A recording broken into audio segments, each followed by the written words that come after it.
Sarà un disastro perché ciò che ho visto in questi giorni mi dà l'idea di cosa potrà succedere domani, che è lunedì.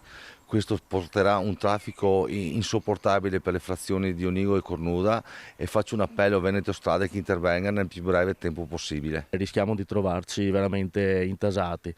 Cercheremo di mettere in piedi quelle soluzioni che possiamo fare come comune, perché gestire una mole del traffico del genere è abbastanza difficile, quindi adesso ragioneremo assieme anche alle forze dell'ordine e volontari su cosa sia meglio fare. La classica quiete prima della tempesta, questo è il clima tra Cornuda e Pederobba all'inizio di una settimana che si preannuncia di passione, con un pezzo di Feltrina chiuso dopo l'incidente di venerdì, quando un tir che procedeva sulla sottostante strada provinciale covolese ha urtato le travi del cavalcavia. Tratto chiuso, careggiate vuote, sono scattate le deviazioni in attesa che il ponte venga puntellato. Gli stessi navigatori satellitari consigliano la viabilità secondaria, Pederobba, Cornuda, ma anche Crocetta del Montello e Biadene. Il banco di prova con il via della settimana lavorativa che proseguirà con gli spostamenti per Pasqua, soprattutto in direzione della montagna. Un dato realistico è sulle 20.000 mezzi tra macchine e mezzi comunque anche pesanti, e questi sono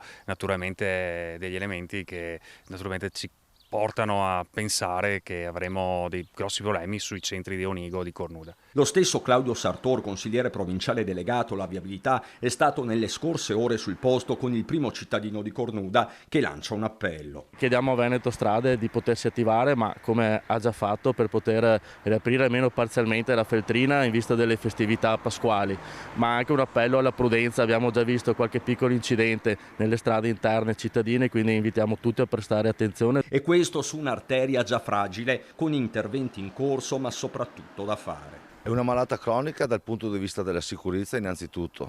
Aggiungiamo che in questo periodo il ponte di Fener è interessato da lavori, per cui anche in questo caso ci troviamo di fronte a un traffico impazzito. Dobbiamo pensare a tutta la connessione con quel quartiere del Piave, quindi il ponte di Vidor è fondamentale in questo, perché è un'opera che diventa sempre strategica. Lo vediamo proprio in questi casi in cui abbiamo magari dei problemi e la viabilità va subito in tilt. Stando a una prima tabella di marcia, solo se saranno scongiurati i problemi di staticità, il tratto dovrebbe riaprire prima di Pasqua a senso unico alternato. Nel frattempo i comuni stanno interessando i nuclei di protezione civile, ma già Tuonaturato si è perso tempo prezioso, di fatto un intero weekend. È una situazione di emergenza e quando c'è un'emergenza non ci sono sabati e domeniche che tengano.